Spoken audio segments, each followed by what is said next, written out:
Bonjour et bienvenue sur Rubber & Steel, je suis Marco et aujourd'hui un concept différent de ce qu'on a l'habitude de voir sur la chaîne puisque ça va être un tu préfères où je vais me retrouver devant des dilemmes et je vais devoir choisir une des deux propositions qui vont m'être présentées. Bien sûr tout ça autour du monde de l'horlogerie et ce sont mes proches qui ont écrit les dilemmes de sorte que je les découvre au même temps que vous. Voilà, je pense que j'ai dit tout ce qu'il y avait à dire, du coup on peut entrer directement au cœur de l'horlogerie.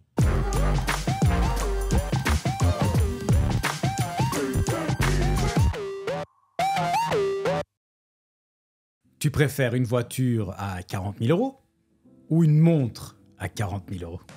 Je préfère la montre à 40 000 €.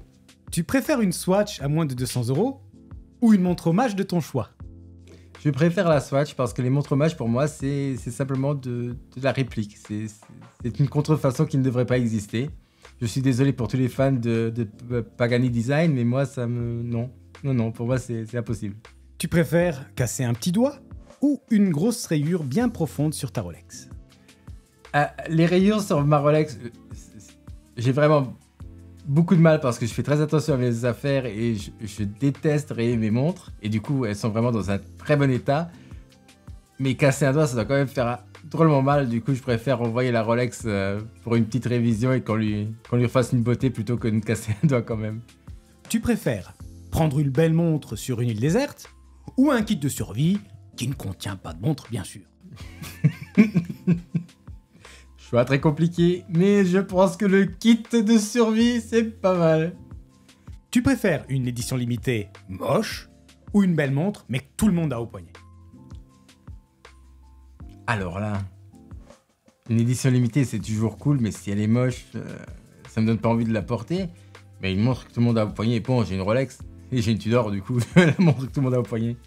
Tu préfères une montre qui n'affiche pas les minutes ou qui n'affiche pas la date? Et attention, c'est une montre à heure sautante.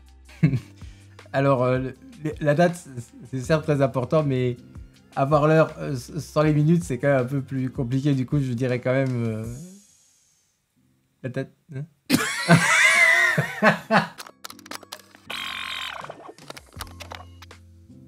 Mais en fait, c'est pas un dilemme. Ah si, il n'affiche pas la date. Ok. Certes, une date, c'est très important. Mais savoir les minutes, c'est encore plus important. Du coup, je prendrais la montre sans date. Tu préfères les montres suisses ou les montres allemandes?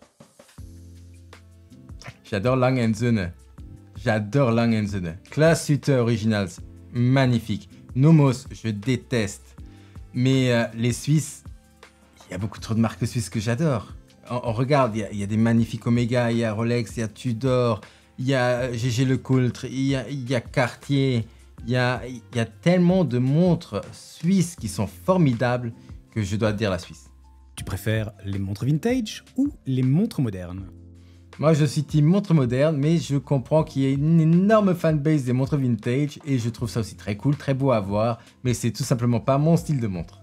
Tu préfères une montre avec un cadran coloré, bleu, vert, rouge, ou un cadran neutre, type blanc ou noir?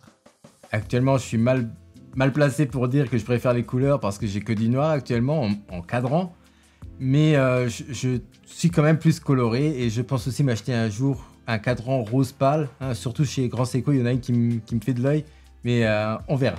Tu préfères un beau chrono ou une montre moche, mais avec une date? Je préfère... Là, ça va peut-être avoir l'air bizarre, mais j'aime bien les dates. Et du coup, je pense que je prendrais quand même la montre avec la date, parce que je trouve que c'est très important, alors qu'un chrono, je peux m'en passer. Tu préfères une montre avec un design unique et original ou une montre avec un design classique et intemporel? Tout simple, ma montre de rêve, c'est la MB&F Bulldog.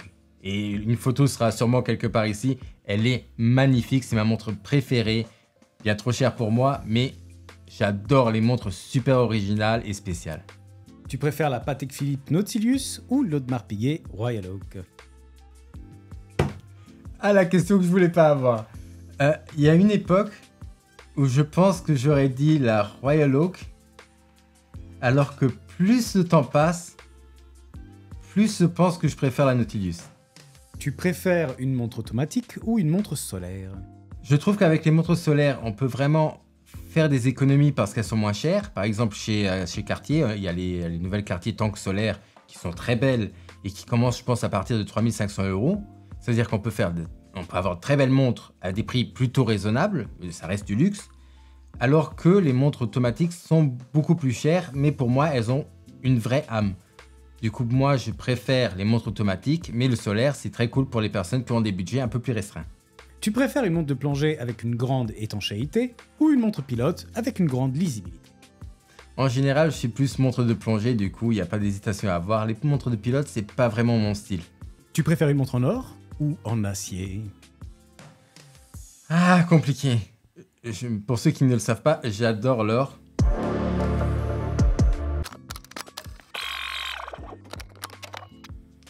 Je préfère les montres en or et je vais vous expliquer pourquoi. Parce que actuellement, par exemple chez Rolex, si on veut s'acheter une montre en acier, c'est impossible. Il faudra attendre 5 ans, 10 ans, liste attente, wishlist et tout le tralala. On ne l'aura jamais. Ou très rarement on la reçoit. Alors que au marché secondaire, ces montres valent dans les 12-13 000 €. Par exemple, une Submariner en acier vaut dans les 12-13 000 € au marché secondaire. Et une Submariner hors acier au marché secondaire vaut même moins actuellement que si on l'achetait en boutique. Du coup, dans les 15 000 €. Du coup, moi, pour la petite différence, je préfère quand même me dire que j'ai un matériau précieux que avoir une montre en acier qui coûte beaucoup trop cher par rapport à ce que c'est.